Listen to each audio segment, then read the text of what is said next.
Good afternoon, Hwy83 Suzuki YouTube followers.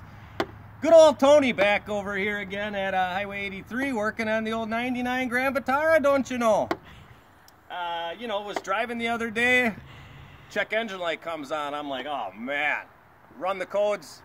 I get a code 0303. Turns out to be a misfire. So today we're going to do basic maintenance, changing the spark plugs, and I'll give you a quick rundown. Pretty easy on these V6 2.5 models, and well, let's get at it. First thing we're going to do is disconnect the battery. Don't really have to do it, but it's advised. So first thing we're going to do is remove the battery. I normally just remove the one post. We'll call it good from there. Second thing, the spark plugs. This is the one bank of the cylinder head here. So we're going to pull this plastic cover off. Black plastic says Suzuki, 2 Phillips head screws.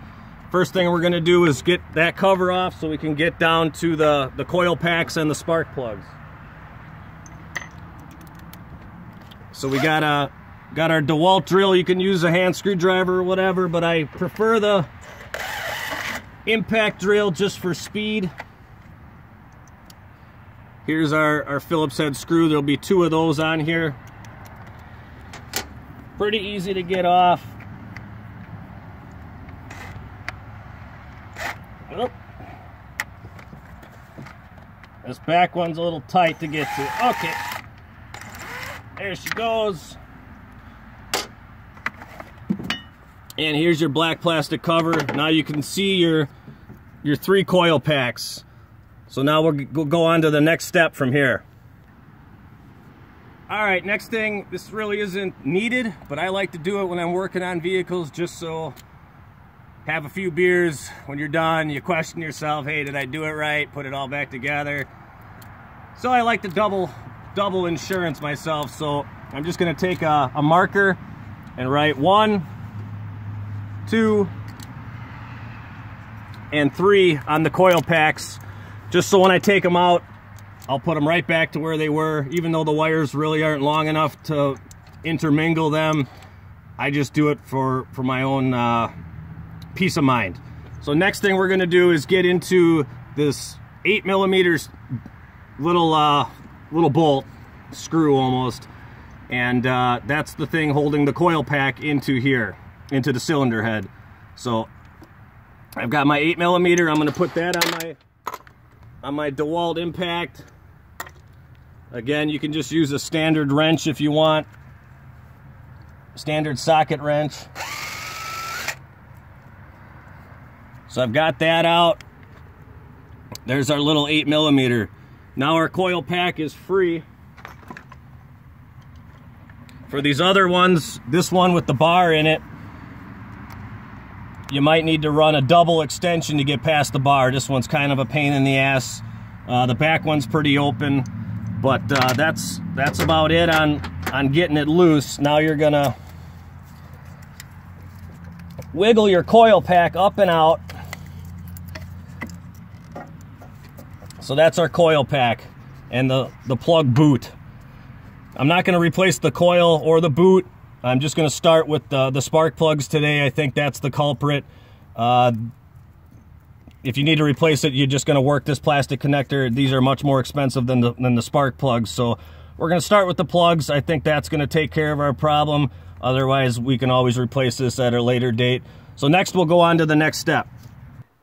All right. We're at the point of pulling the spark plug. So I've got my 5/8 spark plug wrench. This one is a pivoting with magnet. I like this, especially with this bar in the way.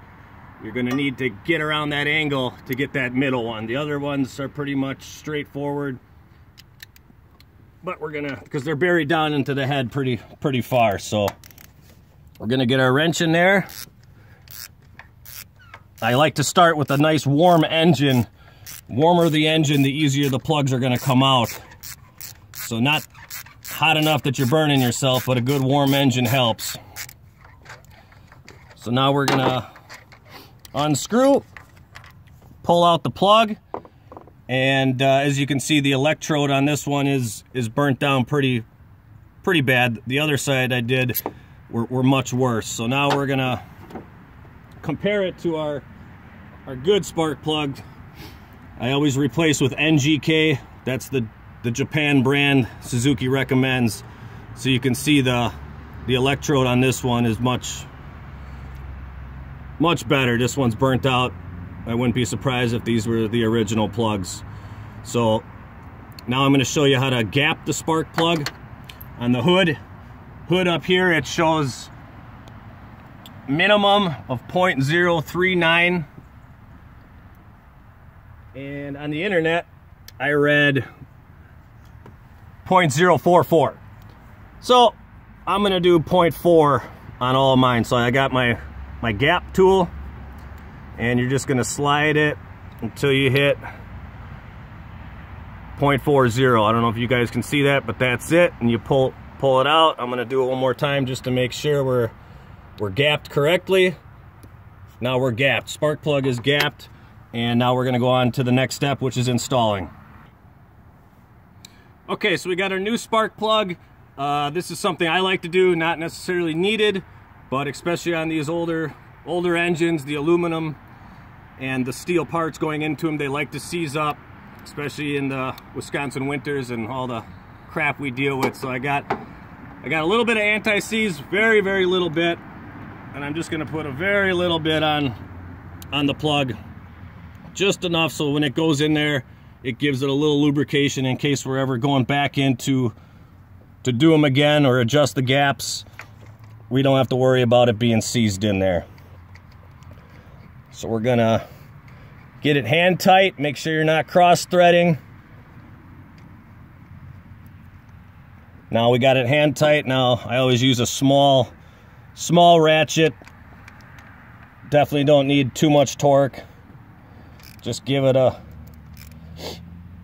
good hand tight, and then just a little extra. Okay, now our plug is in there, and the next step, obviously you're going to keep going down the line, replacing the other two, same procedure. For video length's sake, I'm not going to go through that, but now we're at putting our boot back in there, and what I like to do here is get some dielectrical grease and put it in the boot so that when it slides over the spark plug, it doesn't get stuck, because sometimes on older vehicles you pull the boot rips off and stays down in the cylinder head, and you got a big ass problem and trying to fish it out of there, and it sucks. And the grease also will help a better electrical connection. So I'm going to get my grease right now. It's my dielectrical grease. You can either buy it in a small package at the corner of the auto parts store. They sell it in a little pack, or a big pack like this, because I do a lot more work than normal guys. So just a little bit of grease, just put it in there like that, so when you slide it over, it's gonna go over the top of the spark plug and keep her nice and greased. So now we're sliding her back in nice and careful, like, make sure our wire is out of the way, and there we go. Presto, it's in there. Now we're gonna get our 8mm. Same story on this little crusty boy. I'm gonna take my anti-seize and get just a little C node on there, a little scotch. And now we're gonna fish that back in.